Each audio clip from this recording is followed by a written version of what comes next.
Hello everyone, welcome to this class. This is me Mahesh Kumar Sahu.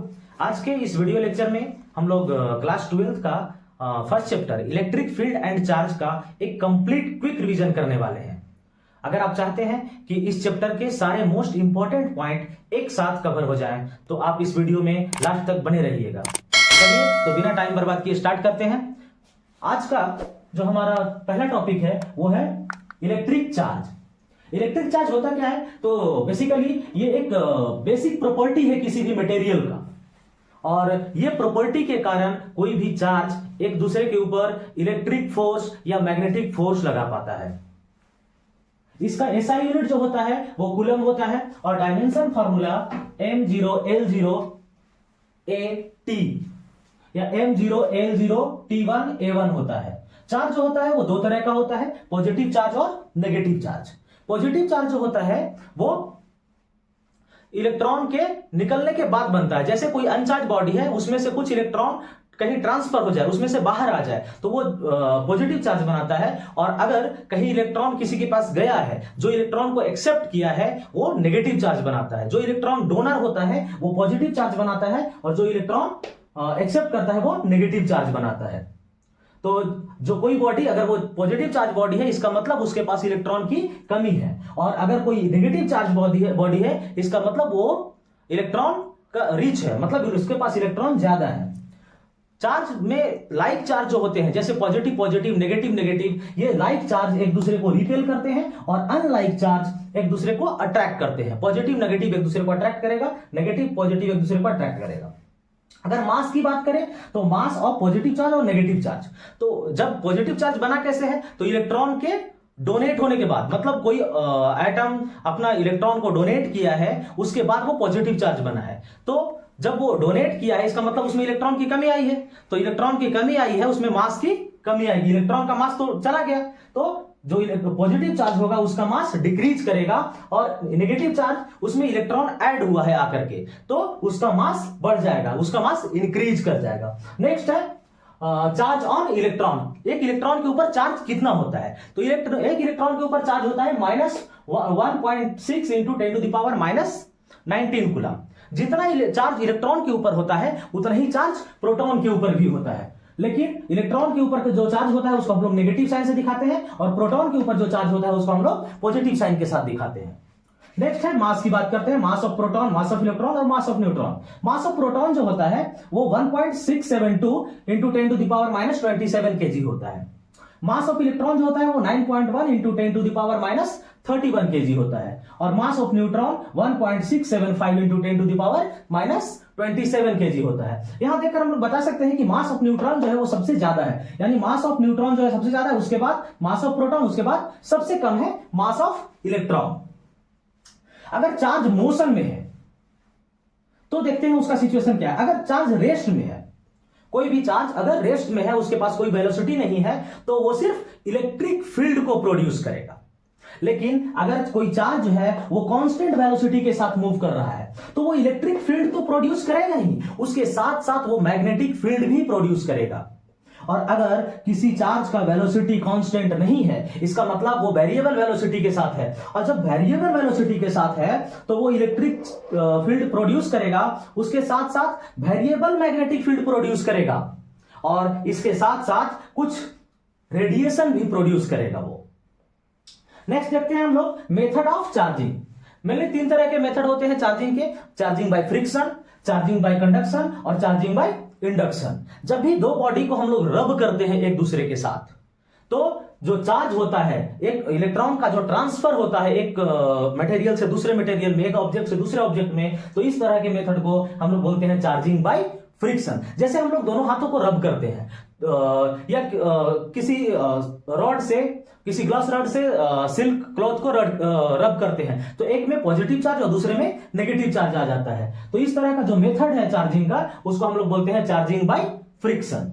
Next है हमारे पास charging by conduction. जब कोई charge body को अनचार्ज बॉडी के कांटेक्ट में लाया जाता है और उसके साथ टच किया जाता है, जैसे अगर ये कोई चार्ज बॉडी है, ये है हमारे पास कोई चार्ज बॉडी, और अगर चार्ज बॉडी, ये एक अनचार्ज बॉडी है, और इसको कांटेक्ट में लाए, तो इसमें से कुछ चार्ज ट्रांसफर हो जाएगा, इसमें चला जाएगा। तो इस तरह से ये अनचार्ज बॉडी जो था वो भी चार्ज बॉडी बन जाएगा। नेक्स्ट है चार्जिंग बाय इंडक्शन, जो कि मोस्ट इंपॉर्टेंट मेथड है, बार बार इससे सवाल पूछा जा सकता है। तो इसमें क्या होता है कि जैसे कोई एक चार्ज बॉडी है और एक अनचार्ज बॉडी है, इन दोनों को एक दूसरे के नजदीक लाया जाता है, कांटेक्ट में नहीं लाया जाता है। और कांटेक्ट में नहीं लाया जाता है, इसके नजदीक लाएंगे तो क्या होगा, ये पॉजिटिव इसके इलेक्ट्रॉन्स को अपनी ओर अट्रैक्ट करेगा और इसके प्रोटॉन जो है वो इधर हो जाएंगे।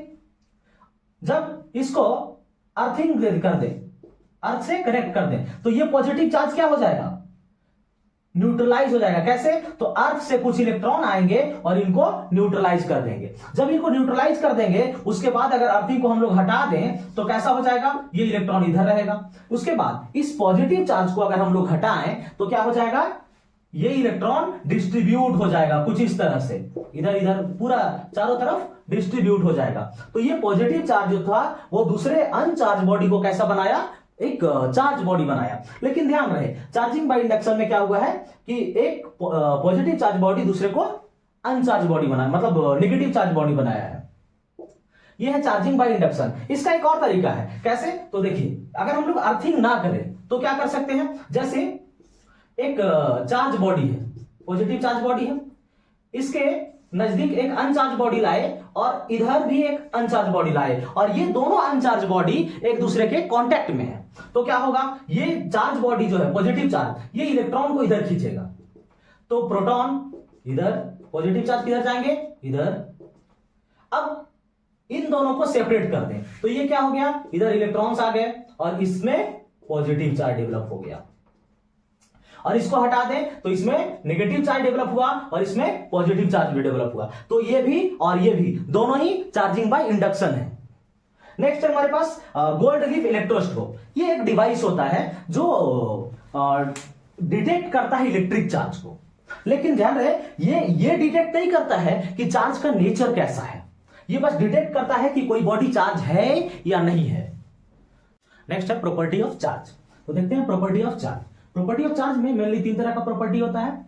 एडिटिव प्रॉपर्टी, एडिटिव प्रॉपर्टी ये कहता है कि टोटल चार्ज का सम जो होगा अलजेब्रिक सम होगा। जैसे, और ये ऐसा क्यों हो रहा है, क्योंकि चार्ज जो है वो एक स्केलर क्वांटिटी है और किसी भी स्केलर का जो एडिशन होता है वो अलजेब्रिकली होता है। जैसे ये एक सिस्टम है, ये सिस्टम में 2 + 2 कूलम -3 कूलम +4 कूलम ऐसा चार्ज है। तो यहां का जो टोटल चार्ज हो जाएगा वो 4 + 2 6 -3 यानी कि +3 कूलम हो जाएगा। ये है एडिटिव नेचर। नेक्स्ट है conservation of charge. Conservation of charge कहता है कि किसी भी आइसोलेटेड सिस्टम में जो टोटल चार्ज होगा, नेट चार्ज होगा, वो हमेशा कांस्टेंट रहेगा। नेक्स्ट है quantization of charge. Quantization of charge कहता है कि जब भी चार्ज का ट्रांसफर होगा तो वो हमेशा इंटीग्रल मल्टीपल में होगा। बोला है net charge transferred from one body to another body is an integral multiple of charge of electron. तो Q = NE, मतलब चार्ज = N × E, जहां पे N क्या है, +-1 +-2 +-3। यानी चार्ज का जब भी ट्रांसफर होगा तो इंटीग्रल मल्टीपल में होगा, कभी भी फ्रैक्शन में या डेसिमल में नहीं हो सकता है। कभी भी हाफ इलेक्ट्रॉन का ट्रांसफर, 2/3 इलेक्ट्रॉन का ट्रांसफर, 4/7 इलेक्ट्रॉन का ट्रांसफर इस तरह से फ्रैक्शन में या डेसिमल में पॉसिबल नहीं है। जब भी ट्रांसफर होगा तो 1 इलेक्ट्रॉन, 2 इलेक्ट्रॉन, 3 इलेक्ट्रॉन इस तरह से ट्रांसफर होगा इलेक्ट्रॉन का। तो ये है quantization nature of charge. Next है हमारे पास कूलम्ब्स लॉ। कूलम्ब्स लॉ कहता है कि अगर दो चार्ज हैं और उन दोनों के बीच में कुछ डिस्टेंस है r, तो जो फोर्स लगेगा वो फोर्स कितना लगेगा, अमाउंट ऑफ फोर्स को दिखाता है कूलम्ब्स लॉ। तो फोर्स कूलम्ब्स लॉ बताता है कि जो फोर्स होगा वो डायरेक्टली प्रोपोर्शनल होगा प्रोडक्ट ऑफ 2 चार्जेस के एंड इनवर्सली प्रोपोर्शनल होगा square of distance between them. जैसे ये दो चार्ज है Q1 Q2 और दोनों के बीच का डिस्टेंस r है, तो F is directly proportional to Q1 Q2 and F is inversely proportional to r²। जब इनको एक साथ लिखेंगे तो डायरेक्टली प्रोपोर्शनल का कांस्टेंट देना पड़ेगा k, और k का जो हमारे पास वैल्यू होता है वो 1/4πε0 होता है और k = 9 × 10⁹ न्यूटन मीटर² पर कूलम स्क्वायर होता है। और यहां जो 1/4πε0 है, ये ε0 परमिटिविटी ऑफ फ्री स्पेस है। परमिटिविटी ये यही शो करता है कि किसी मीडियम में, जैसे ये फ्री स्पेस में अभी जो हम कर रहे हैं वो फ्री स्पेस में है, अगर ये परमिटिविटी ऑफ मीडियम रहता तो ये दिखाता कि कोई भी मीडियम फोर्स को या इलेक्ट्रिक फील्ड को कितना अलाउ कर रहा है। यह है परमिटिविटी और इसका वैल्यू होता है 8.854 into 10 to the power -12। Next देखते हैं vector form of Coulomb's law. Vector form of Coulomb's law में देखते हैं एक चार्ज यहां है, दूसरा चार्ज यहां है और दोनों पॉजिटिव चार्ज हैं। एक चार्ज जब दूसरे चार्ज के ऊपर फोर्स लगाएगा तो जब दूसरा चार्ज इसके ऊपर फोर्स लगा रहा है तो force on one due to two, और जब वन टू के ऊपर फोर्स लगा रहा है तो force on two due to one. ये Q1 का जो पोजीशन वेक्टर है वो R1 है और Q2 का जो पोजीशन वेक्टर है वो R2 है।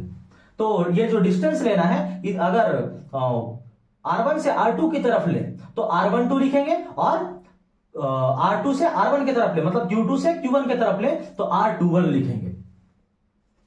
तो वेक्टर फॉर्म में लिखेंगे force on one due to two, तो मैग्नीट्यूड तो वही रह जाएगा और ये वेक्टर फॉर्म हो जाएगा R21 का कैप, क्योंकि दोनों के बीच का डिस्टेंस चाहिए तो R21 जो है वो R1 माइनस R2 है।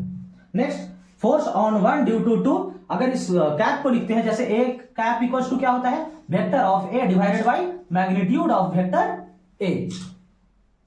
तो इसको हम लोग force on two due to one अगर इसको पुट कर दिए तो ये आर स्क्वायर से आर क्यूब बन गया और यहां वेक्टर फॉर्म में लिख दिए हैं। ठीक उसी तरह से force on two due to one जो होगा हमारे पास वो के Q1 Q2 bye are cube और R12, और force on one due to two जितना होगा उतना ही force on two due to one होगा इस, और लेकिन एक दूसरे के अपोजिट होगा, इसीलिए यहां पर हम लोग माइनस साइन लगा है। ये न्यूटन्स के थर्ड लॉ को फुलफिल करता है। Next dielectric constant, ratio of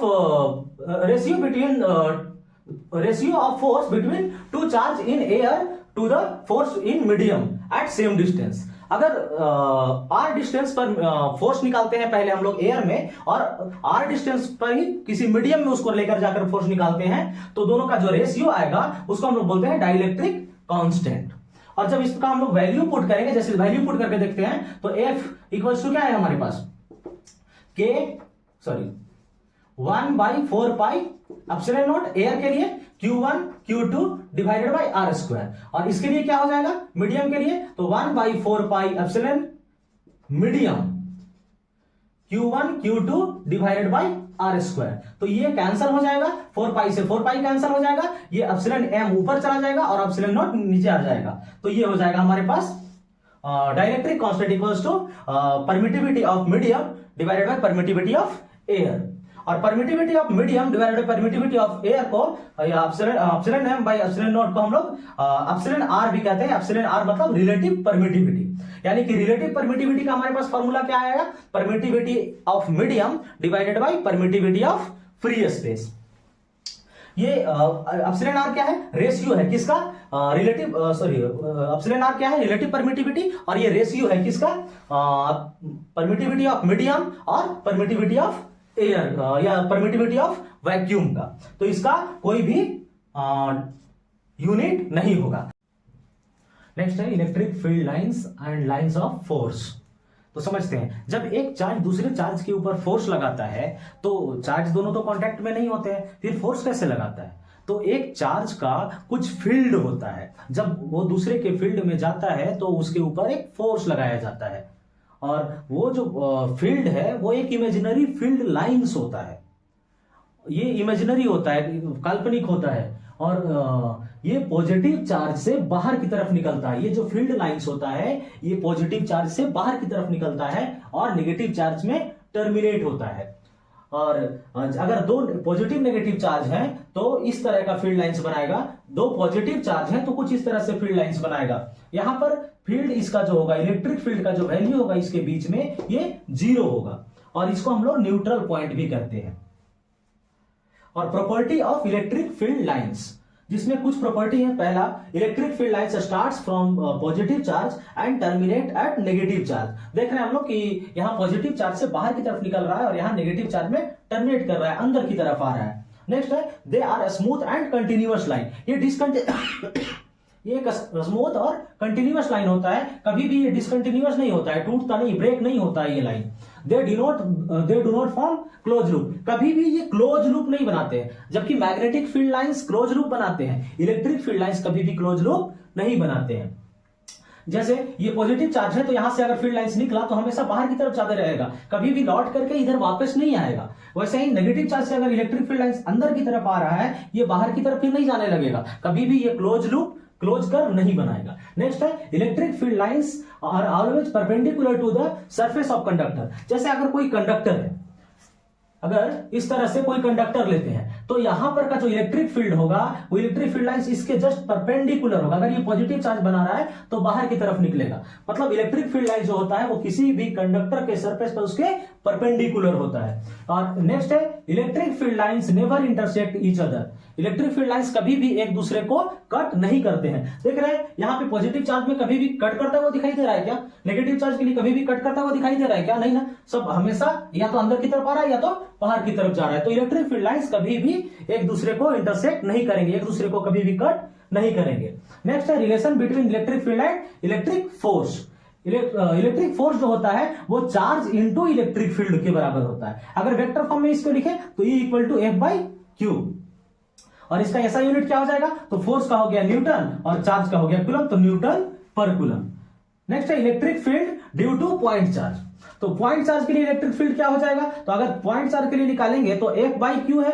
F में कितने चार्ज होते हैं? 2 चार्ज होते हैं। ऐसा होता है F equal to Q1 Q2 by R square, K Q1 Q2 by R square. अगर एक Q से डिवाइड कर दे तो क्या बचा? K Q by R square. तो इलेक्ट्रिक फील्ड का वैल्यू हमारे पास क्या हो गया? K Q by R square, जहां पे आर क्या है? डिस्टेंस फ्रॉम चार्ज, चार्ज से उसका डिस्टेंस। यहां दिखाई दे रहा है कि इलेक्ट्रिक फील्ड जो फील्ड का जो स्ट्रेंथ होगा वो जैसे जैसे आर डिक्रीज करेगा वैसे वैसे इलेक्ट्रिक फील्ड इंक्रीज करेगा। मतलब जैसे जैसे चार्ज के नजदीक आएंगे वैसे वैसे इलेक्ट्रिक फील्ड का वैल्यू इंक्रीज करता जाएगा, और जैसे जैसे चार्ज से दूर जाएंगे इलेक्ट्रिक फील्ड का जो इंटेंसिटी है, उसका जो स्ट्रेंथ है वो कम होता जाएगा।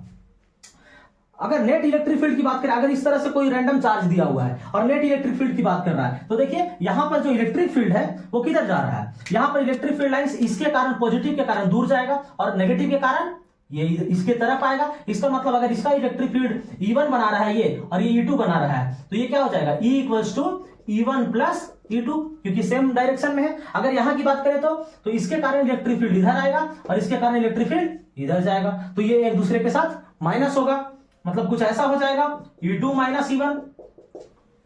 अगर इधर बात करें तो इधर भी वही होगा। देखिए पॉजिटिव चार्ज है तो इसके कारण इलेक्ट्रिक फील्ड इधर, ये नेगेटिव चार्ज है तो इसके कारण इलेक्ट्रिक फील्ड इस डायरेक्शन में।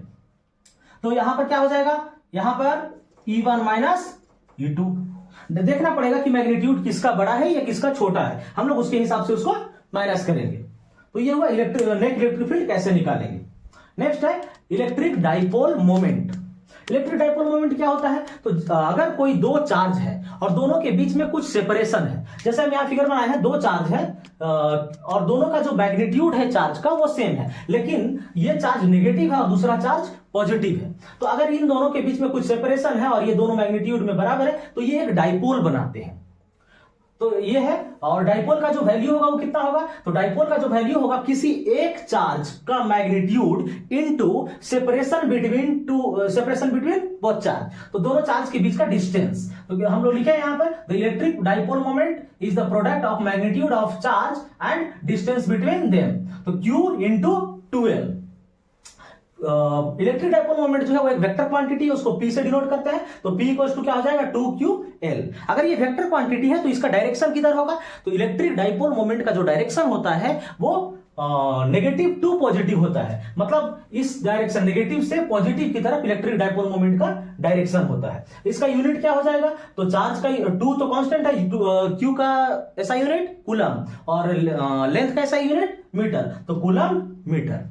नेक्स्ट, अगर ये एक नेगेटिव चार्ज है, ये एक नेगेटिव चार्ज है और ये एक पॉजिटिव चार्ज है, तो ये जो लाइन है, ये इन दोनों के बीच को कुछ लाइन और सेपरेशन है कुछ 2L, तो ये जो लाइन आगे बढ़ाएंगे, इसको इस साइड बढ़ाएं या इस साइड बढ़ाएं, ये उसी लाइन में, तो इसको हम लोग बोलते हैं axial line.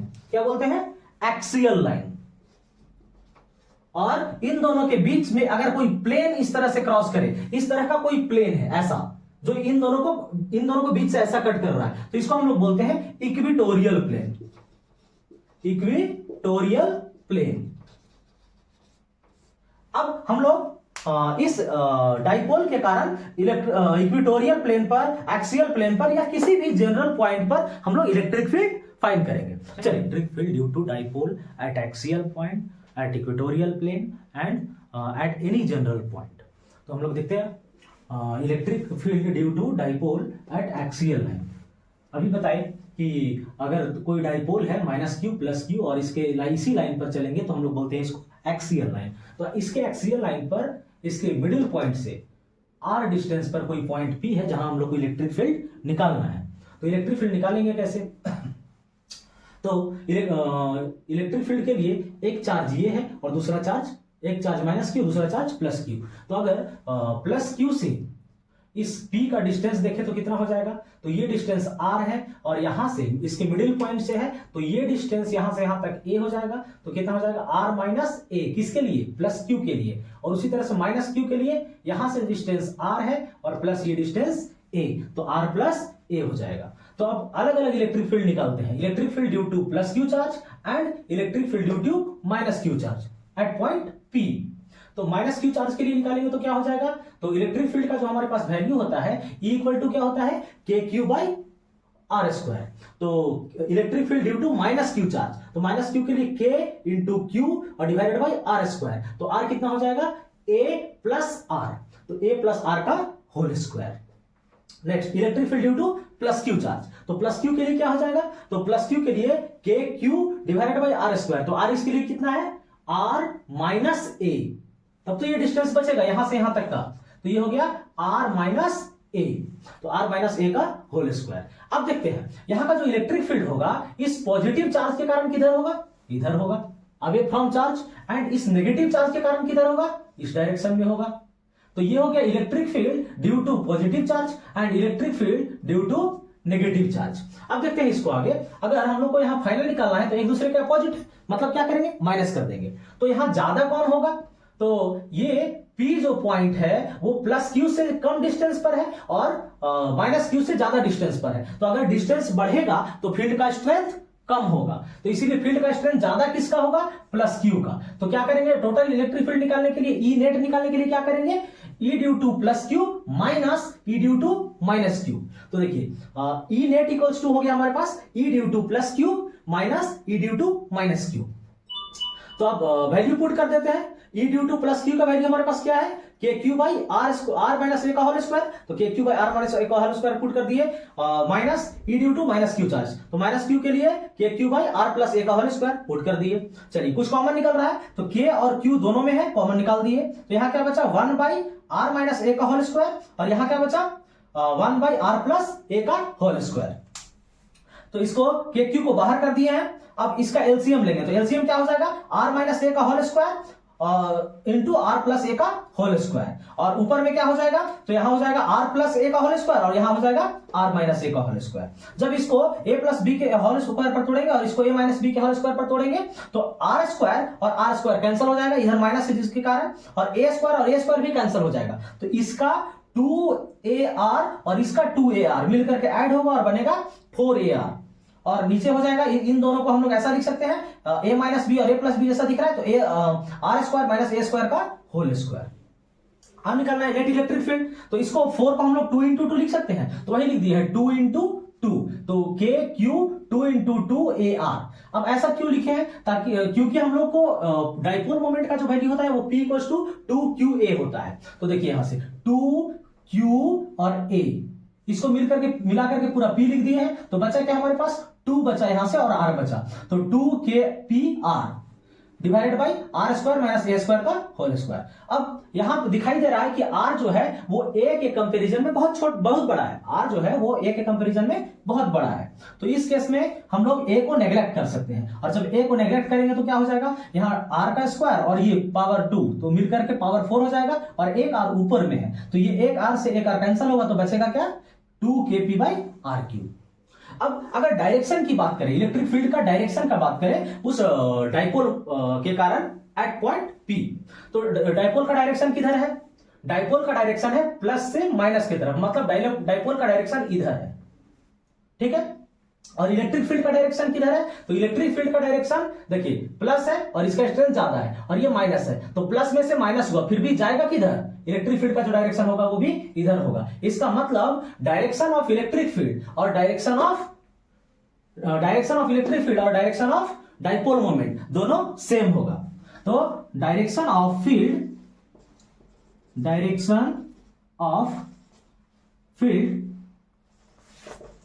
And direction of dipole moment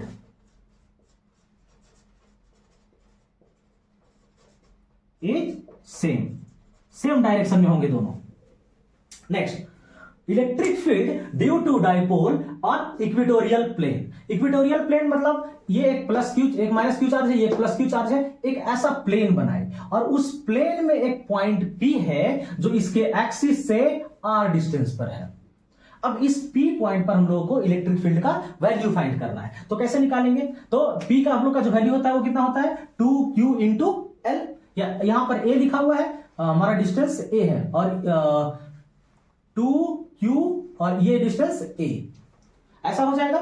तो अब इस पॉइंट पर इलेक्ट्रिक फील्ड निकालते हैं, तो फिर से वैसे ही निकालेंगे, electric field due to minus Q charge and electric field due to plus Q charge. तो electric field due to minus Q charge कितना हो जाएगा? तो KQ बाई आर स्क्वायर, और KQ बाई आर स्क्वायर, तो KQ और R minus Q से P का डिस्टेंस कितना हो जाएगा? तो ये A है और ये R है, तो पाइथागोरस लगाएंगे तो root under A square plus R square आ जाएगा। तो electric field due to minus Q charge कितना हो गया? KQ by A square plus R square, और स्क्वायर से रूट कैंसिल हो गया तो बचा A square plus R square. उसी तरह से electric field due to minus Q charge same आ जाएगा अमाउंट में, KQ by A square plus R square.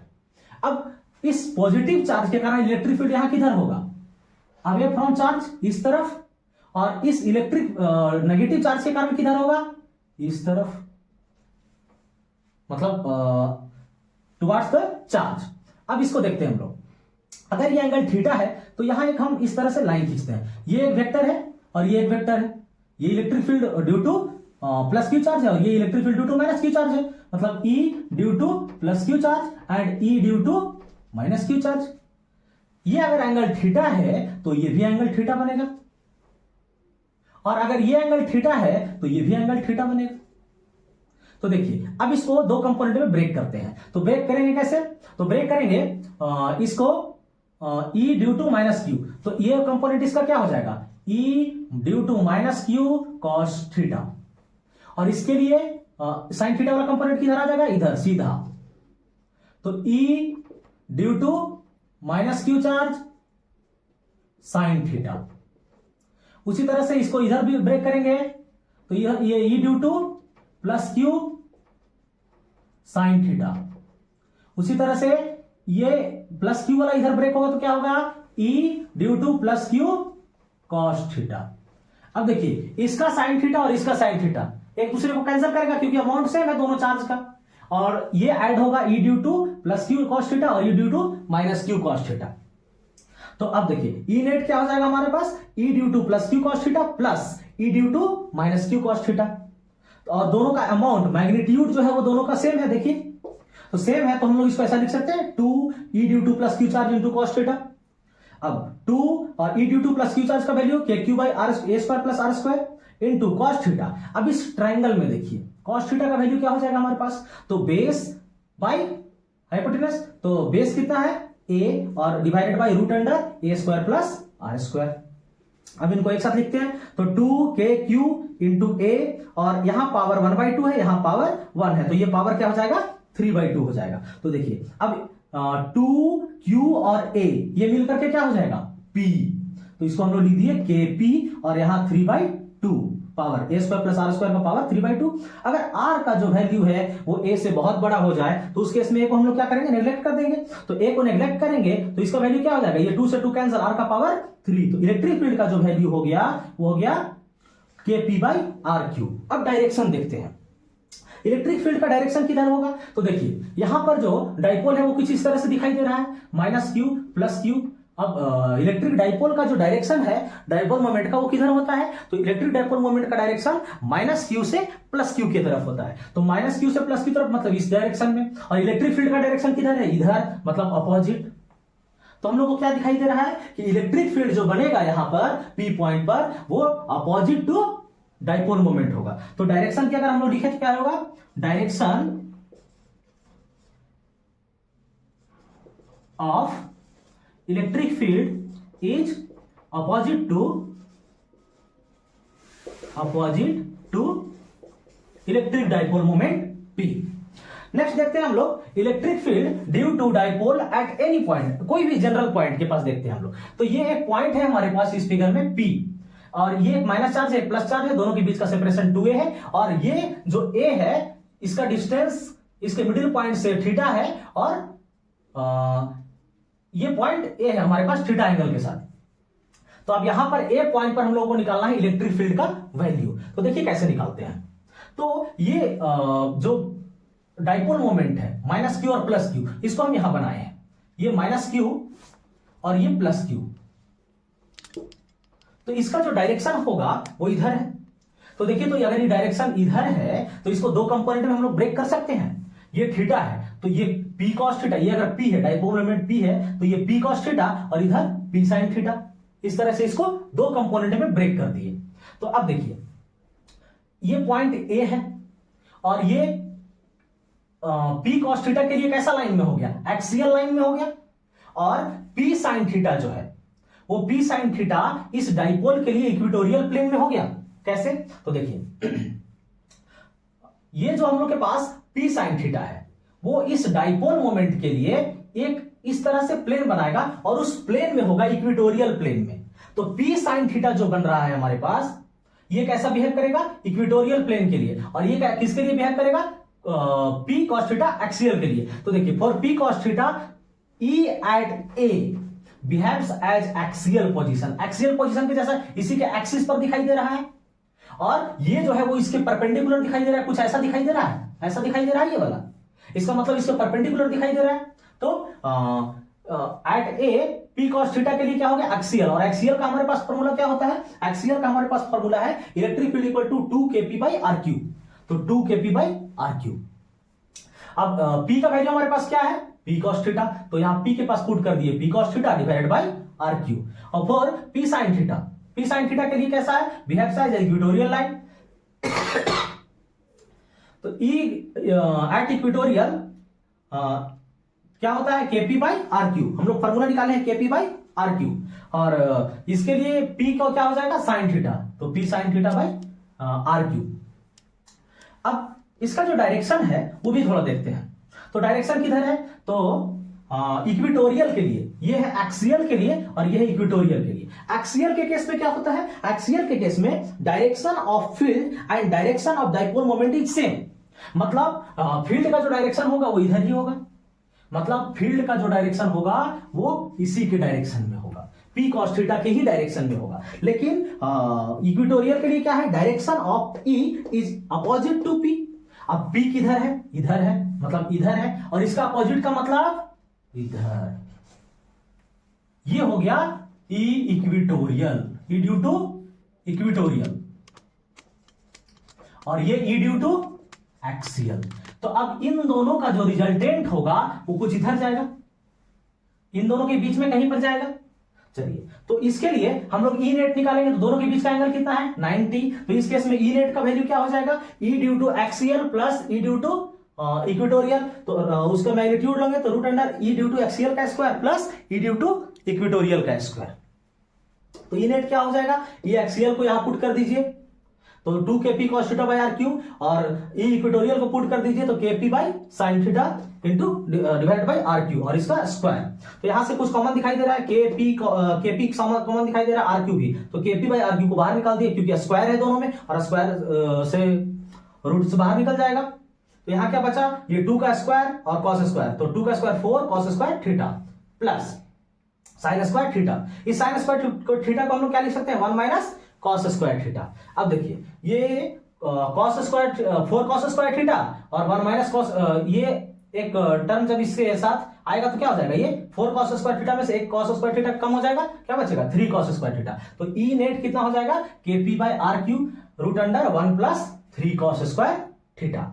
अब अगर डायरेक्शन की बात करें कि इलेक्ट्रिक फील्ड का डायरेक्शन होगा किधर, ये लाइन है हमारे पास, ये R, इसके साथ कितना एंगल बनाएगा, तो अगर इस एंगल को हम लोग अल्फा मान लें तो tan अल्फा का वैल्यू क्या हो जाएगा, देखिए तो tan अल्फा का जो वैल्यू हो जाएगा हम लोग के पास E equatorial divided by E axial.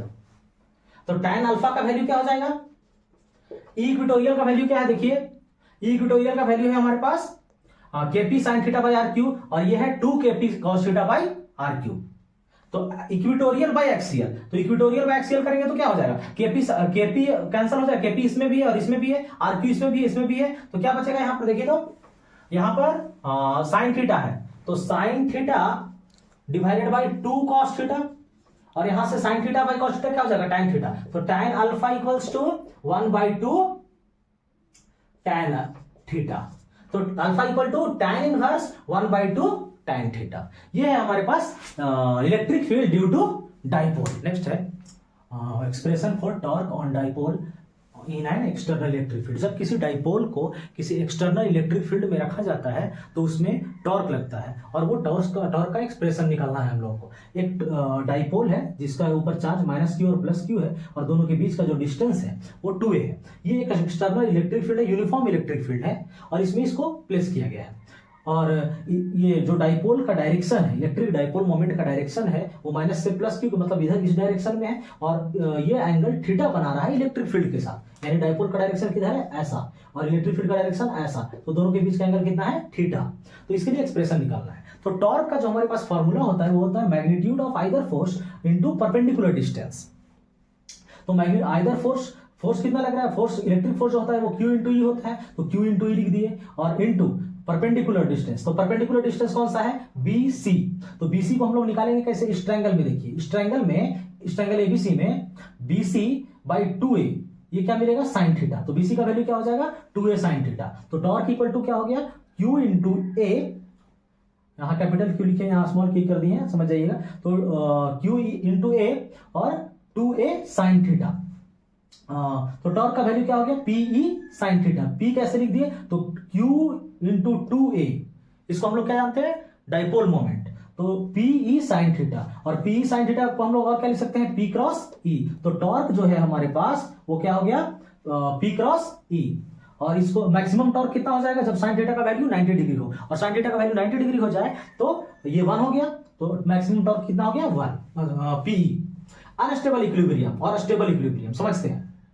जैसे ये इलेक्ट्रिक फील्ड लाइंस इधर से आ रहा है, उधर चल रहा है, इसका मतलब क्या है, इधर बहुत सारे पॉजिटिव चार्ज हैं और इधर बहुत सारे नेगेटिव चार्ज, तभी तो पॉजिटिव से नेगेटिव की तरफ आ रहा है। और अनस्टेबल इक्विलिब्रियम कब हो जाएगा, जब इस डाइपोल का पॉजिटिव चार्ज इधर चला जाए और नेगेटिव इधर तो पहले से बहुत सारा पॉजिटिव था और उधर ही पॉजिटिव चला गया है और इधर नेगेटिव, तो ये कैसा इक्विलिब्रियम बनाएगा, अनस्टेबल इक्विलिब्रियम बनाएगा। ये ऐसा रहेगा ही नहीं, ये अपने आप रोटेट हो जाएगा। तो ये एंगल, ये कब हो रहा है, जब इलेक्ट्रिक फील्ड और डाइपोल मोमेंट के बीच का एंगल कितना है, 180 डिग्री है। स्टेबल इक्विलिब्रियम के लिए क्या है, थीटा इक्वल टू 0 डिग्री, जिसमें इस इलेक्ट्रिक फील्ड का जो डायरेक्शन है उसी डायरेक्शन में डाइपोल मोमेंट का डायरेक्शन है। तो इस केस में स्टेबल इक्विलिब्रियम होता है। नेक्स्ट है हमारे पास electric field due to uniformly charge ring at a point on the axis of ring located at a distance x from the centre. ये एक रिंग है, ये एक ऐसा रिंग है, इस रिंग से के सेंटर से x डिस्टेंस पर एक पॉइंट है P, जहां पर हम लोग को निकालना है इलेक्ट्रिक फील्ड। तो क्या किए हैं, इस रिंग में छोटा सा एक एलिमेंट कंसीडर किए हैं dq और जिसका लेंथ dl। तो उसी तरह से एक यहां भी कंसीडर किया है, तो इस dq की वजह से P पॉइंट पर इलेक्ट्रिक फील्ड कितना होगा, de होगा, और इस dq की वजह से इस P पॉइंट पर इलेक्ट्रिक फील्ड कितना होगा, de होगा, और ये पॉजिटिव है तो इस डायरेक्शन में होगा। ये एंगल अगर थीटा है तो ये भी थीटा बनेगा, और ये थीटा है तो ये भी थीटा बनेगा। तो देखिए, तो DE का 2 कंपोनेंट हो गया, एक इधर वाला जो है इसके लिए DE cos थीटा, इसके लिए DE cos थीटा, और ये कंपोनेंट क्या हो जाएगा, DE sin थीटा। इस DE के लिए ये कंपोनेंट फिर से DE cos थीटा, और इधर DE sin थीटा।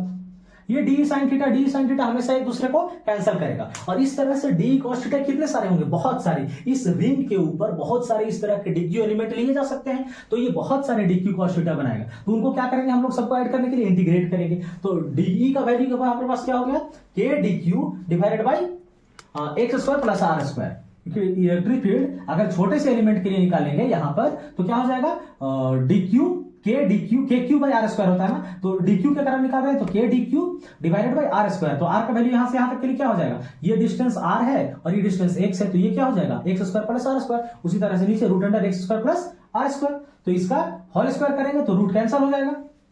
अब टोटल इलेक्ट्रिक फील्ड कितना हो जाएगा, तो डी कॉस थीटा को इंटीग्रेट कर देना है, तो इंटीग्रेट कर देते हैं। तो इंटीग्रेट करेंगे तो K D Q divided by R square plus X square था, उसको पुट कर दिए और इंटू कॉस थीटा। अब K cos theta divided by X square plus R square को बाहर निकाल दिए, डीक्यू को इंटीग्रेट करेंगे। अब डीक्यू इंटीग्रेट होने के बाद कितना हो जाएगा, तो टोटल जितना चार्ज होगा इस रिंग के ऊपर उतना होगा, तो उस चार्ज को हम लोग कैपिटल क्यू मान लिया, तो K Q cos theta by X square plus R square. अब आगे cos थीटा का वैल्यू पुट करना चाहते हैं, तो इस ट्रायंगल में cos थीटा का वैल्यू क्या हो जाएगा, cos थीटा का वैल्यू बेस x हो गया divided by root under X square plus R square. तो यहाँ x by root under X square plus R square. अब देखिए के क्यू एक्स, तो के क्यू एक्स और यहाँ पावर 1 है और यहाँ पावर 1/2 है, तो ये हो गया पावर 3/2। तो e इक्वल टू क्या हो जाएगा, K Q X divided by X square plus R square का पावर 3/2, या के का वैल्यू हम लोग 1/4 पाई एप्सिलॉन नॉट भी रख सकते हैं। चलिए नेक्स्ट है हमारे पास चार्ज डिस्ट्रीब्यूशन। अभी तक हम लोग नॉर्मली पॉइंट चार्ज, यहां पर एक लाइन चार्ज के लिए है और नॉर्मली पॉइंट चार्ज या डाइपोल के बारे में बात कर रहे थे। अब हम लोग अगर चार्ज डिस्ट्रीब्यूटेड फॉर्म में रहेगा, एक प्लेन शीट है, वॉल्यूम है, तो उस केस में क्या करेंगे, तो चार्ज का जो डिस्ट्रीब्यूशन होता है ना वो दो तरह का होता है, एक कंटिन्यूअस चार्ज डिस्ट्रीब्यूशन होता है और दूसरा डिसकंटिन्यूअस चार्ज डिस्ट्रीब्यूशन होता है। डिसकंटिन्यूअस चार्ज डिस्ट्रीब्यूशन कैसा होगा, तो देखिए एक रैंडम सरफेस बना हुआ है, इसमें कुछ चार्ज यहाँ है, कुछ चार्ज यहाँ है, कुछ यहाँ है, रैंडम है, और ये कैसा रहता है, नॉर्मली नॉन कंडक्टिंग स्फीयर या नॉन कंडक्टिंग मटेरियल कोई भी रहता है तो उसमें ऐसा चार्ज डिस्ट्रीब्यूशन रहता है। चार्ज कंटिन्यूअस चार्ज डिस्ट्रीब्यूशन जो है वो तीन तरह का होता है, linear charge distribution, surface charge distribution और volume charge distribution. Linear charge distribution मतलब एक लाइन में बहुत सारे चार्ज होंगे, ये कोई लाइन है या कोई रिंग है, लाइन है या रिंग है, इसमें बहुत सारे चार्ज होंगे, इसको हम लोग बोलते हैं लीनियर चार्ज डेंसिटी, डिनोट करते हैं इसको लैम्डा से। तो लैम्डा इक्वल्स टू क्या होता है, charge per unit length. Linear charge density equals to होता है चार्ज पर यूनिट लेंथ, तो चार्ज बाई लेंथ लिखे हैं। अगर ये स्मॉल एलिमेंट के लिए जैसे यहां पर एक छोटा सा एलिमेंट कंसीडर कर लिए dq और इसका लेंथ है यहां से dl, तो लैम्डा का वैल्यू क्या हो जाएगा, लैम्डा का वैल्यू हो जाएगा dq बाई dl। ठीक उसी तरह से सरफेस चार्ज डिस्ट्रीब्यूशन में जो होता है उसको हम लोग बोलते हैं सरफेस चार्ज डेंसिटी, डिनोट करते हैं उसको सिग्मा से। एक सरफेस बनाए हैं, इसके ऊपर चार्ज का डिस्ट्रीब्यूशन, तो सरफेस चार्ज डेंसिटी जो सिग्मा है उसका वैल्यू क्या हो जाएगा, चार्ज पर यूनिट एरिया, मतलब sigma equals to charge by area. अगर एक छोटा सा एलिमेंट इसमें कंसीडर करें जिसका चार्ज dq है और इसका एरिया dA है, तो sigma equals to dq by dA हो जाएगा फॉर स्मॉल एरिया या फॉर एलिमेंट्री कंडीशन। नेक्स्ट है volume charge density. Volume charge density को डिनोट करते हैं रो से, और चार्ज पर यूनिट वॉल्यूम इसको बोलते हैं वॉल्यूम चार्ज डेंसिटी। और अगर स्मॉल कंडीशन, इसमें छोटा सा एक एलिमेंट ले dv और यहां का चार्ज है dq, तो रो इक्वल्स टू क्या हो जाएगा, dq बाई dv। नेक्स्ट है इलेक्ट्रिक फ्लक्स। इलेक्ट्रिक फ्लक्स एक जब कोई भी एरिया से जब इलेक्ट्रिक फील्ड लाइंस क्रॉस करता है नॉर्मली, तो उसको हम लोग बोलते हैं इलेक्ट्रिक फ्लक्स। कोई भी फील्ड लाइंस जब किसी एरिया से क्रॉस करता है ना, तो उसको बोलते हैं हम लोग फ्लक्स। जब इलेक्ट्रिक फील्ड लाइंस किसी एरिया से क्रॉस करेगा तो उसको इलेक्ट्रिक फ्लक्स बोलेंगे। ठीक उसी तरह से जब मैग्नेटिक फील्ड लाइंस किसी एरिया से क्रॉस करेगा तो उसको हम लोग मैग्नेटिक फ्लक्स बोलेंगे। तो इलेक्ट्रिक फ्लक्स क्या है, इलेक्ट्रिक फील्ड लाइंस क्रॉसिंग पर यूनिट एरिया ये नॉर्मली। अब जब हम इसको सॉल्व करते हैं तो एरिया जो है एक वेक्टर क्वांटिटी है, और वेक्टर क्वांटिटी को हम लोग शो कैसे करेंगे, तो वेक्टर क्वांटिटी को शो करने के लिए एरिया, सरफेस एरिया, जैसे ये बोर्ड है ना, बोर्ड का सरफेस एरिया ये है, ये एक सरफेस एरिया, अगर ये इसको x और इसको y मान ले तो ये xy प्लेन बनेगा, तो इसका वेक्टर किधर होगा, तो इसका जो वेक्टर होगा वो परपेंडिकुलर टू द सरफेस होगा, मतलब इसका वेक्टर का जो डायरेक्शन होगा वो इधर होगा, या मतलब नॉर्मली या उधर होगा या तो इधर होगा। अगर ये एरिया इसको मान ले रहे हैं तो ये इस तरह से एरिया का डायरेक्शन होगा। तो यहाँ दिखाया गया है एक फिगर जिसमें एक सरफेस एरिया है जिसका डायरेक्शन जो है वो इधर है और इलेक्ट्रिक फील्ड का डायरेक्शन उधर है, तो दोनों के बीच में एंगल कितना बन रहा है, थीटा। और फ्लक्स जो होता है वो इलेक्ट्रिक फील्ड और एरिया वेक्टर का डॉट प्रोडक्ट होता है, तो ई डॉट ए, और इसको हम लोग और क्या लिख सकते हैं, ई ए कॉस थीटा। अगर थीटा का वैल्यू 0 डिग्री हो जाए तो नॉर्मली फ्लक्स का वैल्यू हम लोग पास क्या हो जाएगा, फ्लक्स का वैल्यू हो जाएगा हम लोग के पास ई इंटू ए, फ्लक्स का वैल्यू हो जाएगा ई इंटू ए। और अगर स्मॉल सरफेस एरिया है, छोटा सा सरफेस एरिया है, तो उसके लिए फ्लक्स का वैल्यू क्या हो जाएगा, integration of E dot DS. Next है गॉस लॉ। गॉस लॉ एक ऐसा लॉ है जिसके सहायता से हम लोग इसके एप्लीकेशन से कई सारे बहुत सारे चार्ज डिस्ट्रीब्यूशन वाले प्रॉब्लम को सॉल्व करते हैं। तो गॉस लॉ कहता है कि अगर किसी एरिया में चार्ज इनक्लोज्ड है तो फ्लक्स का जो वैल्यू होगा वो enclose charge divided by epsilon naught. According to this law flux linked through the surface is equal to 1 by epsilon naught times the net charge present inside the surface। मतलब flux का जो value होगा वो Q inside divided by epsilon naught के बराबर होगा। और ये तो हम लोग यहां देख चुके हैं integration of E dot ds। अब प्रूफ कर लेते हैं गॉस लॉ को। तो फाई का वैल्यू हम लोग के पास पहले से क्या था, E डॉट ds। ये एक सरफेस एरिया, एक चार्ज है यहाँ पर स्मॉल, और इस चार्ज को हम लोग एक सरफेस एरिया में बंद किए हैं, गॉसियन सरफेस एरिया से इसको बंद किए हैं इस तरह से। इस जहां पर हम लोग को निकालना रहता है ना आर के पास, तो इसको एक गॉसियन सरफेस एरिया, एक इमेजिनरी सरफेस एरिया मानते हैं जिसको हम लोग गॉसियन सरफेस एरिया कहते हैं। इससे इसको क्लोज कर दिए। जब क्लोज कर दिए तो इसका जो डिस्टेंस है वो आर है, यहां इलेक्ट्रिक फील्ड निकालना है, तो इस पॉइंट पर इलेक्ट्रिक फील्ड का जो डायरेक्शन होगा वो किधर होगा, अगर ये पॉजिटिव चार्ज है तो पॉजिटिव चार्ज के कारण इलेक्ट्रिक फील्ड का डायरेक्शन इधर, और एरिया वेक्टर का डायरेक्शन, तो स्फीयर का जो डायरेक्शन होता है एरिया का वो परपेंडिकुलर टू सरफेस होगा, तो इधर ही होगा। तो दोनों के बीच का एंगल कितना हो गया, थीटा का वैल्यू 0 डिग्री हो गया। तो ई डॉट डीएस के लिए एडीएस कॉस थीटा, और कॉस थीटा का वैल्यू 0, तो कॉस 0 का वैल्यू 1। अब इसको इंटीग्रेशन ऑफ डीएस लिख सकते हैं हम लोग। ई इंटीग्रेशन से बाहर चला गया, डीएस का इंटीग्रेशन करना है, तो इसका एरिया का जब इंटीग्रेशन करेंगे तो किसी पॉइंट चार्ज को जब उसको बंद करेंगे तो एक स्फीयर में बंद करेंगे, तो स्फीयर का जो सरफेस एरिया वो कितना हो जाएगा, 4 पाई आर स्क्वायर। और इलेक्ट्रिक फील्ड का वैल्यू क्या होता है, Q into 1 by 4 pi epsilon naught Q by R square. अब यहाँ 4 पाई से 4 पाई कैंसिल हो जाएगा, आर स्क्वायर से आर स्क्वायर कैंसिल हो जाएगा, तो क्या बचेगा, Q बाई एप्सिलॉन नॉट। और यही कहता है गॉस लॉ। तो ये प्रूफ हो गया। नेक्स्ट है इसका एप्लीकेशन, गॉस लॉ का एप्लीकेशन। और गॉस लॉ का एप्लीकेशन को हम लोग जब फर्स्ट यूज कर रहे हैं, इसमें एक इनफाइनाइट लॉन्ग वायर है, इनफाइनाइट लॉन्ग वायर है, और इसमें जो लीनियर चार्ज डेंसिटी है वो लैम्डा दिया हुआ है। और इस लीनियर चार्ज डेंसिटी के कारण आर डिस्टेंस पर, इससे आर डिस्टेंस पर एक पॉइंट है जहां पर इलेक्ट्रिक फील्ड का वैल्यू निकालना है।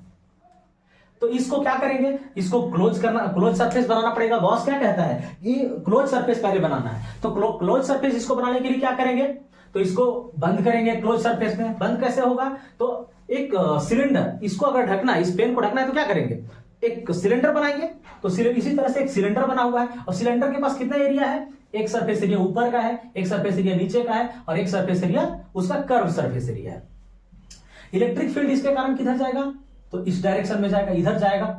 और इस एरिया का वेक्टर का डायरेक्शन किधर होगा, ऊपर, तो दोनों के बीच का एंगल 90 डिग्री। यहां पर कर्व सरफेस एरिया में एरिया का डायरेक्शन भी इधर ही है, और इलेक्ट्रिक फील्ड का भी डायरेक्शन इधर ही है।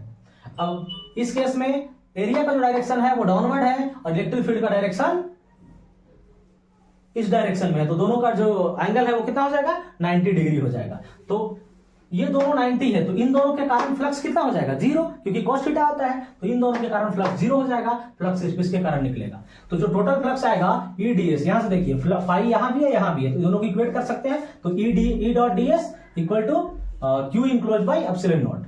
अब 3 सरफेस एरिया था, तो तीनों को ऐड कर दिए, ईडीएस S1 के कारण, ईडीएस S2 के कारण, और ईडीएस S3 के कारण। तो ये एंगल 90 डिग्री है, तो cos 90 पुट कर दिए। ये एंगल 0 डिग्री है, यहाँ 0 पुट किए, और यहाँ 90 है तो 90 पुट कर दिए। तो ये दोनों, तो 90 और 90 के कारण 0 हो गया ये। तो हमारे पास क्या बचेगा, E डॉट डीएस, और cos 0 का value 1 Q by epsilon not. और जब इंटीग्रेट करेंगे किसी भी सिलेंडर का, कर्व सरफेस एरिया कितना होता है, 2 पाई r इंटू उसका हाइट, तो हाइट को L मान लिया, और equal to Q by epsilon naught. तो E इक्वल टू क्या हो जाएगा, Q by 2 pi r epsilon naught into L। अब Q बाई एल को हम लोग अभी चार्ज डिस्ट्रीब्यूशन में लीनियर चार्ज डेंसिटी में क्या पढ़े थे, लैम्डा। तो लैम्डा इक्वल टू क्या हो गया, Q बाई एल। तो E का वैल्यू क्या हो जाएगा हमारे पास, Q बाई एल को लैम्डा लिख लिए तो 2 pi R epsilon naught. Next है electric field due to uniformly charge sheet. एक यूनिफॉर्मली चार्ज प्लेन शीट है, इससे इलेक्ट्रिक फील्ड निकालना है कुछ डी डिस्टेंस पर। यहां से यहां तक डी डिस्टेंस है, यहां इलेक्ट्रिक फील्ड निकालना है। तो हम लोग इलेक्ट्रिक फील्ड निकालने के लिए गॉस लॉ में क्या करते हैं, गॉसियन सरफेस यूज करते हैं। तो इसको क्लोज करने के लिए गॉसियन सरफेस यूज करेंगे। तो इसको क्लोज कैसे कर सकते हैं, एक प्लेन शीट है हमारे पास, उसको क्लोज कैसे करेंगे। तो क्लोज करने के लिए एक इधर ऐसा प्लेन शीट लगाना होगा, एक इधर लगाना होगा, एक ऊपर लगाना होगा, एक नीचे लगाना होगा, फिर एक साइड लगाना होगा और एक दूसरा साइड लगाना होगा। जैसे हम लोग गिफ्ट पैक करते हैं ना, तो कोई गिफ्ट है ऐसा, ये प्लेन शीट है, तो इसके ऊपर भी, इधर भी, इधर भी, नीचे भी, इधर भी और इधर भी, तो टोटल से कितना सरफेस होगा, 6 सरफेस होगा। तो 6 सरफेस में से बाकी के जो सरफेस होंगे, जैसे अभी हम किसी चीज के साथ दिखाते हैं। जैसे मेरे पास एक कॉपी, इसमें ये एक डिस्ट्रीब्यूटेड चार्ज सरफेस एरिया है। इसको ढकने के लिए क्या करना होगा, इसको मतलब इस गॉसियन सरफेस बनाना होगा। इसको इंक्लोज करने के लिए तो एक सरफेस इधर, एक सरफेस इधर, एक सरफेस इधर, इधर, इधर और पीछे। ये सरफेस डेंसिटी वाला है, पॉजिटिव चार्ज, तो इलेक्ट्रिक फील्ड लाइंस इधर निकलेगा और इधर निकलेगा। तो इसमें अब क्या हो जाएगा, इस सरफेस के लिए इलेक्ट्रिक फील्ड इधर और एरिया वेक्टर भी इधर ही, तो दोनों के बीच का एंगल 0। इस सरफेस के लिए इलेक्ट्रिक फील्ड इधर और उसका एरिया वेक्टर भी उधर ही, दोनों के बीच का एंगल 0।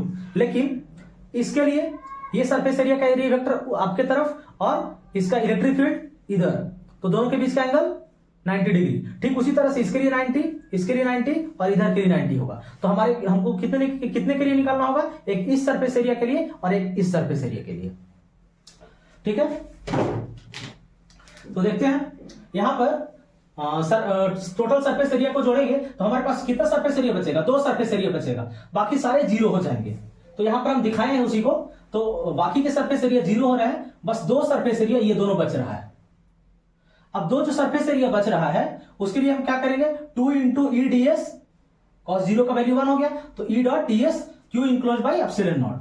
तो 2 इंटू एरिया को जब इंटीग्रेट करेंगे तो कैपिटल ए बन जाएगा। अब क्या हो जाएगा, तो 2 into A Q by epsilon not, 2a को नीचे लेकर आ गए और चार्ज बाई एरिया, इसको हम लोग क्या बोलते हैं, सिग्मा बोलते हैं। तो चार्ज बाई एरिया को हम लोग सिग्मा लिख दिए, तो इलेक्ट्रिक फील्ड का वैल्यू हो गया ये सिग्मा बाई 2 एप्सिलॉन नॉट। उसके बाद 2 similar charge and opposite charge sheet है, इसमें देखते हैं। तो यहां से डी डिस्टेंस पर डी कितना भी दूर हो, कितना भी नजदीक हो, लेकिन इलेक्ट्रिक फील्ड का जो हमारे पास वैल्यू आएगा वो कितना आएगा, सिग्मा बाई 2 एप्सिलॉन नॉट। तो इस शीट के लिए अगर यहां निकालना हो तो इसका इलेक्ट्रिक फील्ड किधर होगा, इधर, कितना, sigma by 2 epsilon not, sigma by 2 epsilon not. और इस चार्ज के लिए इलेक्ट्रिक फील्ड किधर होगा, इधर, कितना, sigma by 2 epsilon not, sigma by 2 epsilon naught. तो इधर भी सिग्मा बाई 2 एप्सिलॉन नॉट और इधर भी सिग्मा बाई 2 एप्सिलॉन नॉट। तो टोटल इलेक्ट्रिक फील्ड कितना, यहां पर ई हो जाएगा 0। अगर इधर की बात करें तो इसके कारण इलेक्ट्रिक फील्ड इधर और इसके कारण इलेक्ट्रिक फील्ड भी इधर ही, कितना, sigma by 2 epsilon not plus sigma by 2 epsilon not, मतलब सिग्मा बाई एप्सिलॉन नॉट। ठीक उसी तरह से इधर भी, इसके लिए इलेक्ट्रिक फील्ड इधर, इसके लिए इलेक्ट्रिक फील्ड इधर, और दोनों को ऐड करेंगे तो फिर से सिग्मा बाई 2 एप्सिलॉन नॉट। यहां देखते हैं, इसके लिए इलेक्ट्रिक फील्ड अगर इधर निकाले तो इसके लिए इलेक्ट्रिक फील्ड इधर और इसके लिए इलेक्ट्रिक फील्ड इधर, सिग्मा बाई 2 एप्सिलॉन नॉट इधर और सिग्मा बाई 2 एप्सिलॉन नॉट इधर। तो ये यहां कितना हो जाएगा, 0। यहां इसके लिए इलेक्ट्रिक फील्ड इधर और इसके लिए भी इलेक्ट्रिक फील्ड नेगेटिव है तो उसी की तरफ जाएगा, तो यहां sigma by 2 epsilon not plus sigma by 2 epsilon not कितना हो जाएगा, सिग्मा बाई एप्सिलॉन नॉट। यहां फिर से 0, क्योंकि इलेक्ट्रिक फील्ड यहां के कारण, इसके कारण इधर और इसके कारण इधर, तो यहां इलेक्ट्रिक फील्ड 0। अब हम लोग बात करते हैं चार्ज स्फीयर की। तो चार्ज स्फीयर की बात करेंगे। चार्ज स्फीयर जो होता है, स्फीयर मेनली 2 तरह का होता है, एक होता है होलो स्फीयर और दूसरा होता है सॉलिड स्फीयर। अब सॉलिड स्फीयर जो भी होगा ना, वो 2 तरह का होगा, एक नॉन कंडक्टिंग होगा और एक कंडक्टिंग होगा। और होलो स्फीयर भी 2 तरह का होगा, नॉन कंडक्टिंग और कंडक्टिंग। अब हम लोग समझते हैं थोड़ा, जैसे होलो के नॉन कंडक्टिंग को लेते हैं। जैसे एक होलो स्फीयर है ऐसा, इस होलो स्फीयर में चार्ज रख रहे हैं, तो अंदर में तो चार्ज रख नहीं सकते हैं, क्यों, क्योंकि इसके अंदर में तो कोई है ही नहीं, कुछ भी नहीं, खाली ही है। तो चार्ज रखेंगे तो यहां आएगा, दूसरा चार्ज रखेंगे तो इधर कहीं, इधर कहीं, इस तरह से इसके सरफेस पर चार्ज आ जाएगा। टोटल चार्ज कहां आएगा? इसके सरफेस पर। तो ये हॉलो हो गया और टोटल चार्ज कहां चला गया? इसके सरफेस पर चला गया। ठीक है, अब बात करते हैं कंडक्टिंग का। होलो का कंडक्टिंग, तो होलो का कंडक्टिंग है, ये होलो है और ये कंडक्टिंग भी है। तो चार्ज एक यहां रखे, दूसरा चार्ज रखे तो इधर, इधर, ये दूर इस तरह से फैलते जाएगा ये, तो ये चार्ज यहां आ गया। तो ये दोनों देखो तो एक ही जैसा हो गया। तो ये दोनों जब एक ही जैसा हो गया तो दोनों का कैलकुलेशन भी एक ही जैसा होगा। इसका बात करते हैं कंडक्टिंग स्फीयर का, सॉलिड कंडक्टिंग स्फीयर। ये एक स्फीयर है और ये पूरी तरह से सॉलिड है। अब एक चार्ज ला करके यहां पर रखें, दूसरा चार्ज ला करके यहां पर रखें। अब ये दोनों क्या चाहेंगे? दूर दूर हो जाए। पॉजिटिव चार्ज है ना, सेपरेट, जितना हो सकेगा सेपरेट होना चाहेंगे। तो ये पॉजिटिव चार्ज और ये दोनों पॉजिटिव चार्ज इधर इधर दूर, जितना दूर हो सकता है चले गए। उसी तरह से और चार्ज ला करके रखेंगे तो इधर दूर दूर चले जाएंगे। तो कितना भी हम लोग चार्ज देंगे वो सारा चार्ज कहां चला जाएगा? उसके सरफेस पर। तो ये तीनों एक ही जैसा दिखाई दे रहा है, तीनों के सरफेस पर ही चार्ज है। लेकिन अब हम बात करते हैं सॉलिड का नॉन कंडक्टिंग। अब सॉलिड का नॉन कंडक्टिंग का केस देखते हैं। जैसे एक सॉलिड का नॉन कंडक्टिंग स्फीयर है, सॉलिड स्फीयर है और नॉन कंडक्टिंग है, मतलब ये कंडक्टर नहीं है, ये चार्ज को ट्रांसफर इधर उधर नहीं करने देगा, मतलब चार्ज मूव नहीं करेगा इसमें। अब एक चार्ज ला करके यहां पर रख दिए, दूसरा चार्ज ला करके यहां रख दिए, रिपेल तो करेगा लेकिन ये कंडक्टिंग नहीं है तो ये इधर उधर मूव नहीं करेगा। और नहीं करेगा तो जहां चार्ज ला करके रखेंगे ये चार्ज यहीं पर रह जाएगा। तो इन तीनों का जो केस है, मतलब नॉन कंडक्टिंग, होलो का नॉन कंडक्टिंग, कंडक्टिंग और सॉलिड का कंडक्टिंग, ये तीनों का कैलकुलेशन जो होगा वो एक जैसा होगा। लेकिन सॉलिड का जो नॉन कंडक्टिंग स्फीयर का कैलकुलेशन है वो अलग होगा। अब इन तीनों के लिए हम एक जैसा मान करके एक इलेक्ट्रिक फील्ड निकालने का कोशिश कर रहे हैं। Electric field due to spherical shell, इसको हम लोग स्फेरिकल सेल भी बोलते हैं। तो एक स्फेरिकल सेल है, इसके सरफेस पर चार्ज है, इन तीनों का केस, तो इसके सरफेस पर चार्ज है। अब इसके आउटसाइड पॉइंट में, मतलब इसके बाहर में एक पॉइंट है जहां पर हमको इलेक्ट्रिक फील्ड निकालना है। तो गॉस लॉ क्या कहता है? एक गॉसियन सरफेस बनाओ, तो एक गॉसियन सरफेस बना दिए। अब यहां इलेक्ट्रिक फील्ड निकालना है, तो ये जो सरफेस बनाए हैं हम लोग, उस सरफेस का एरिया वेक्टर किधर होगा? इधर। और इस चार्ज बॉडी के कारण इलेक्ट्रिक फील्ड किधर होगा? इधर ही होगा, क्योंकि पॉजिटिव है तो उधर चला गया।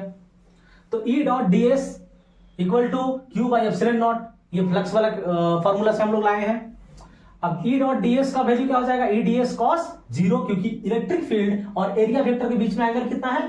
थीटा 0 डिग्री है, तो 0 पुट कर दिए। तो cos 0 का वैल्यू होगा E ds by Q by epsilon naught. तो ds को जब इंटीग्रेट करेंगे तो बड़ा सा सरफेस एरिया है, तो सरफेस एरिया स्फीयर का क्या हो जाता है? 4 पाई r square Q by epsilon naught. अब इस 4 पाई r स्क्वायर को नीचे ले आइए, तो क्या हो गया? Q by epsilon 4 pi epsilon not r square, और 1 बाई 4 पाई एप्सिलॉन नॉट को हम लोग क्या लिखते हैं? k। तो E equal to k Q by r square. Next, इसके सरफेस पर बात करते हैं। तो इसके सरफेस पर जितना स्मॉल r का वैल्यू होगा उतना ही कैपिटल R का वैल्यू हो जाएगा। तो जब उतना ही कैपिटल R का वैल्यू हो जाएगा, यहां लिखे हैं हम, तो ऐसा लिखते हैं, ये Q को हम लोग क्या लिख सकते हैं? Q को हम लोग सिग्मा, ऐसा था, sigma equal to charge by area. तो Q इक्वल टू क्या हो जाएगा? सिग्मा इंटू एरिया लिख सकते हैं। तो लिख दिया है Q के पास सिग्मा इंटू एरिया, और एरिया कितना हो जाएगा? इस सरफेस का एरिया कितना हो जाएगा? 4 पाई r स्क्वायर। और पहले से हमारे पास क्या है? 4 pi epsilon not r square, तो 4 pi epsilon not r square. अब देखिए, r स्क्वायर से r स्क्वायर कैंसिल हो जाएगा, 4 पाई से 4 पाई कैंसिल हो जाएगा, तो क्या बचा? E equal to sigma by epsilon naught. तो इस सरफेस के परपेंडिकुलर डायरेक्शन में इलेक्ट्रिक फील्ड होगा, और कितना होगा? Sigma by epsilon naught. अब अंदर में बात करते हैं, इस सरफेस के अंदर में, तो ये सरफेस है। अब गॉसियन सरफेस कहां बनाएंगे? उसके अंदर में बनाएंगे। R का जो वैल्यू है वो कितना हो गया? लेस देन कैपिटल R हो गया, मतलब इनसाइड पॉइंट हो गया। और इनसाइड पॉइंट के लिए हम लोग का फार्मूला क्या है इलेक्ट्रिक फ्लक्स का? E dot ds equal to Q by epsilon naught, ये गॉस लॉ से आता था। अब ये Q क्या होता है? इनसाइड चार्ज, इनक्लोज्ड चार्ज या इनसाइड चार्ज। तो इसके अंदर में कितना चार्ज है? इस सरफेस एरिया के अंदर में कुछ चार्ज है? नहीं है। और जब चार्ज ही नहीं है तो इलेक्ट्रिक फील्ड का वैल्यू ये 0 हो गया, तो इलेक्ट्रिक फील्ड का वैल्यू टोटल क्या हो गया? 0। नेक्स्ट है electric field due to non conducting solid sphere. तो एक नॉन कंडक्टिंग सॉलिड स्फीयर है, इसके अंदर में चार्ज है, इसके वॉल्यूम में चार्ज है, और इसके कारण इलेक्ट्रिक फील्ड निकालना है इसके बाहर के पॉइंट पर, सरफेस पर, और इसके अंदर में। तो हमारे पास फॉर्मूला क्या होता है फ्लक्स का, E dot D S equals to Q by epsilon naught. अब इसमें जो सरफेस चार्ज डेंसिटी दिया हुआ है वो दिया हुआ है रो, और रो इक्वल्स टू क्या होता है चार्ज पर यूनिट वॉल्यूम। तो चार्ज और वॉल्यूम का फॉर्मूला क्या होता है 4/3 पाई आर क्यूब। अब आउटसाइड के लिए देखते हैं, आउटसाइड के लिए मतलब इस सरफेस स्फीयर से बाहर, तो स्फीयर से बाहर इलेक्ट्रिक फील्ड का डायरेक्शन पॉजिटिव है तो इस डायरेक्शन में, और इसका एरिया का डायरेक्शन भी इधर ही होगा, तो दोनों के बीच का एंगल 0 डिग्री। तो अब इनक्लोज चार्ज कितना होगा, जो टोटल चार्ज है, तो टोटल चार्ज को कैपिटल क्यू लिख लिए, तो E dot D S cos 0 और क्यू बाई एप्सिलॉन नॉट, और ds को जब cos 0 का वैल्यू 1 हो गया और ds को इंटीग्रेट करेंगे तो 4 पाई आर स्क्वायर, और ये ds किसका है, गॉसियन सरफेस एरिया का एरिया है, तो Gaussian surface area 4 pi are square, small R का स्क्वायर। तो अब ये 4 पाई आर स्क्वायर को नीचे लेकर आए तो क्या बचा q by 4 pi epsilon naught r square, और ये 1 बाई 4 पाई एप्सिलॉन नॉट को हम लोग और क्या लिख सकते हैं, लिख सकते हैं इसको कि q बाई आर स्क्वायर। और अगर सरफेस की बात करें तो स्मॉल आर जो है वो कैपिटल आर के बराबर हो जाएगा, तो स्मॉल आर अगर कैपिटल आर के बराबर हो गया तो जहां स्मॉल आर था वहां कैपिटल आर लिख देते हैं, तो q by 4 pi epsilon naught r square, या फिर के क्यू बाई आर स्क्वायर भी लिख सकते हैं। अब इसके इनसाइड में, इसके अंदर में कितना इलेक्ट्रिक फील्ड होगा वो निकालना है। तो देखिए इनसाइड द स्फीयर आर जो है स्मॉल आर वो कितना हो जाएगा, कैपिटल आर से छोटा हो जाएगा, तो उस केस में इनक्लोज चार्ज, अब इनक्लोज चार्ज कौन सा होगा, जो सिर्फ इस वॉल्यूम में है, ये जो हम ब्लैक वाला बनाए हैं ना, ये गॉसियन सरफेस एरिया है, तो गॉसियन सरफेस एरिया के अंदर में जो चार्ज है उसकी बात करेंगे, क्योंकि गॉस लॉ यही कहता है ना जो इनक्लोज चार्ज है सिर्फ उसका बात करना है, तो जो इनक्लोज चार्ज है उसका कितना हो जाएगा, तो वो हो जाएगा डेंसिटी इंटू वॉल्यूम।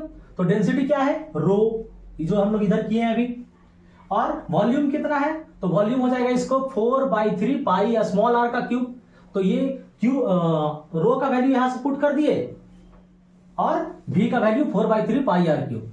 अब यहां से 4/3 और 4/3 कैंसल, तो क्या बचेगा q into r cube divided by capital r का क्यूब। तो E dot D s equal to Q by epsilon naught, ये फॉर्मूला से आया फ्लक्स का और अकॉर्डिंग टू गॉस लॉ, दोनों को यूज किए। तो अब डॉट प्रोडक्ट है तो कॉस थीटा। अब यहां पर इलेक्ट्रिक फील्ड किधर होगा, पॉजिटिव चार्ज है अंदर में तो इलेक्ट्रिक फील्ड बाहर की तरफ होगा, और एरिया वेक्टर भी बाहर की तरफ, तो दोनों के बीच का एंगल 0 डिग्री, तो cos 0 का वैल्यू 1। अब ds को इंटीग्रेट करेंगे तो कौन सा एरिया इंटीग्रेट होता है, गॉसियन सरफेस एरिया, और गॉसियन सरफेस एरिया कौन सा है ये, तो इसका एरिया क्या हो जाएगा 4 pi are square, small R का स्क्वायर, तो स्मॉल आर का स्क्वायर। अब इसको नीचे लेकर आएंगे तो यहाँ क्या हो गया q into r cube divided by 4 pi are square into capital r का क्यूब। अब यहां से आर क्यूब से आर स्क्वायर कैंसिल हो जाएगा, तो क्या बचेगा q r by 4 pi r cube. तो और अगर डेंसिटी के टर्म में इसको निकालें तो डेंसिटी के टर्म में क्या आ जाएगा रो आर बाई 3 एप्सिलॉन नॉट। और अगर हम लोग इसके इलेक्ट्रिक फील्ड और डिस्टेंस के बीच में ग्राफ बनाए तो देखिए, तो इनसाइड में, इनसाइड के लिए क्या है, जैसे जैसे आर इंक्रीज कर रहा है स्मॉल आर का वैल्यू, वैसे वैसे इलेक्ट्रिक फील्ड इंक्रीज कर रहा है, तो इसके लिए हम लोग के पास ग्राफ क्या हो जाएगा, ऐसा हो जाएगा। कब तक, जब तक कि वो सरफेस तक नहीं पहुंच जाता है, मतलब यहां उसका वैल्यू को कैपिटल आर मान लेते हैं, तब तक वो इंक्रीज किया, उसके बाद सरफेस पर आ गया तो इतना है। उसके बाद अब आउटसाइड, तो आउटसाइड के लिए क्या है, आउटसाइड के लिए है हमारे पास के क्यू बाई आर स्क्वायर, और आर स्क्वायर के साथ ये डिक्रीज करने लगेगा ना, आर के बढ़ने से इलेक्ट्रिक फील्ड डिक्रीज करेगा, और ये स्क्वायर के टर्म में डिक्रीज करेगा, तो कैसा डिक्रीज करेगा, कुछ ऐसा। ये है इलेक्ट्रिक फील्ड और variation of electric field with r. ये कंप्लीट हुआ आज का लेक्चर, और उम्मीद है कि इस लेक्चर से आप लोगों को काफी फायदा होगा। Thank you for watching.